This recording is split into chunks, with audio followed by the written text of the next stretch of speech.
पण जात होते, त्यांचाही जीव धोक्यात आला. कल्याण डोंबिवली महानगरपालिकेच्या जवळजवळ 5 कोटी निधी खर्च करून आज स्कायवॉकवरती शेड टाकण्यात आली होती.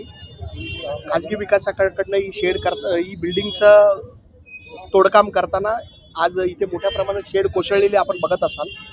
तर आम्ही आता वॉर्ड ऑफिसरशी माझं बोलणं झालं आहे, आयुक्तांशी देखील माझं बोलणं झालं आहे.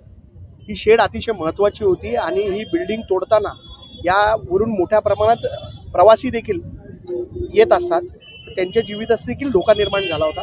त्याचबरोबर या शेडचं जे आज नुकसान झालेलं आहे त्याची नुकसान भरपाई आणि ज्या कॉन्ट्रॅक्टरनी हे तोडकाम केलं आहे, ज्यांनी हे नुकसान केलं आहे त्याच्यावरती गुन्हा दाखल करण्याची मागणी मी आयुक्तांकडे आता केलेली आहे. दुसरीकडे पण आपण बघाल तर इथे मोठ्या प्रमाणात आमचे शिवसैनिक उपस्थित झालेले आहेत आणि प्रश्न असा आहे की आत्ता ही बिल्डिंग अशा अवस्थेत आहे की ही परत कधीही पडू शकते आणि लोकांच्या जीवितास धोका होऊ शकतो. कुठलीही बॅरिकेडिंग अजून सुद्धा केलेली नाही. आता मी वॉर्ड ऑफिसरांना इथे बोलवलं आहे आणि तातडीने बॅरिकेडिंग करायला सांगितलेलं आहे. म्हणजे अतिशय हलगर्जीपणाचं हे काम सुरू आहे. त्याच्यासाठी माझी आयुक्तांना विनंती आहे की तातडीने आपण गुन्हा दाखल करून त्या कॉन्ट्रॅक्टरवर कारवाई करावी. मी आयुक्तांना तेच सांगितलं की दुपारी हे झालं आहे, आम्ही कळवण्यापेक्षा महापालिकेला कसं कळलं नाही आणि त्यासाठी आयुक्तांना मी सांगितलं की निग्लिजन्स कोणाकोणाचं आहे, कोणाकोणाचं दुर्लक्ष याच्यावर झालं आहे, त्याच्या सगळ्यांवर गुन्हे दाखल करा आणि तातडीने कडक कारवाई करा अशी विनंती मी त्यांना केलेली आहे. त्याला आम्ही नोटीस देणार आहोत. पालिकेला हातकर्मीपणा अजिबात नाही. ही इमारत महापालिका पाडत नाहीये. ही इमारत स्वतः बिल्डर पाडून घेत होता, तो जागा मालक आहे तो पाडून घेतोय. ही बिल्डिंग आपण ऑलरेडी धोकादायक डिक्लेअर केलेली होती. अर्धी इमारत त्यांनी पाडलेली होती, दुसरी इमारत त्यांनी पाडायला घेताना त्यांनी ऑफिशियली पोलिसांची परवानगी घेतली. त्याचा नोटिफिकेशन पेपरला आलं होतं की रोड बंद केलाय. आज पाडताना कळलं की पण ही इमारत बाजूला आहे. त्याला ऑलरेडी आम्ही पत्र काढलेलं आहे, नोटीस काढलेली आहे.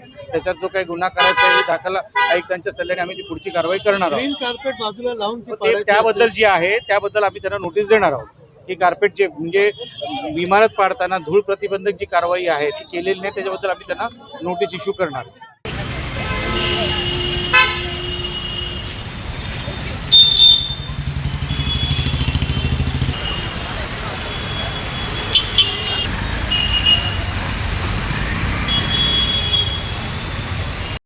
डोंबिवली पश्चिमेमधील स्कायवॉक, रेल्वेचा स्कायवॉक हा प्रवाशांसाठी आता धोकादायक झालेला आहे. मी सध्या उभा आहे डोंबिवली पश्चिम स्कायवॉक परिसरामध्ये. आपण पाहू शकता डोंबिवली पश्चिम स्टेशन परिसरामध्ये या ठिकाणी ज्या ठिकाणी स्कायवॉक उतरतो या ठिकाणीच लागून असलेल्या 3 मजली इमारतीचं पाडण्याचं काम सुरू होतं आणि याच कामाच्या वेळेला काही भाग जो आहे या इमारतीचा त्या शेडवरती पडलेला आणि या स्कायवॉकवरती पडल्याने वरचा जो स्कायवॉकचा भाग आहे, वरचं छप्पर जे आहे ते या ठिकाणी फाटलेलं दिसून येत आहेत.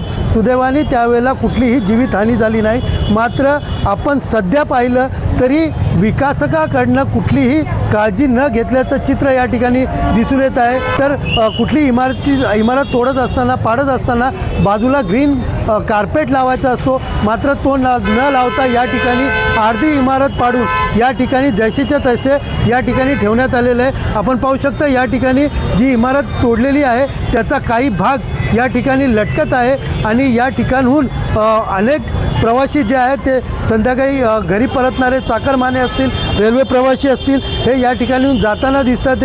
ते देखील या ठिकाणी पडलं तर मोठी जीवितहानी होण्याची शक्यता या ठिकाणी वर्तवली जाते.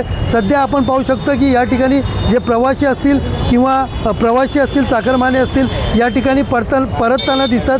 मात्र अशा प्रकारच्या हलगर्जी करणारा ठेकेदारावरती महानगरपालिकेने कारवाई न करता फक्त दुरुस्तीचे आदेश दिलेले आहेत. मात्र आपण पाहिलेलं चित्र या ठिकाणी एखादा भाग रात्रीच्या वेळेला पडला किंवा पहाटेच्या वेळेला पडला तर त्यावेळेला मोठी जीवितहानी होण्याची शक्यता नाकारली जाणार नाही. सुनील जाधव, TV9 मराठी, डोंबिवली.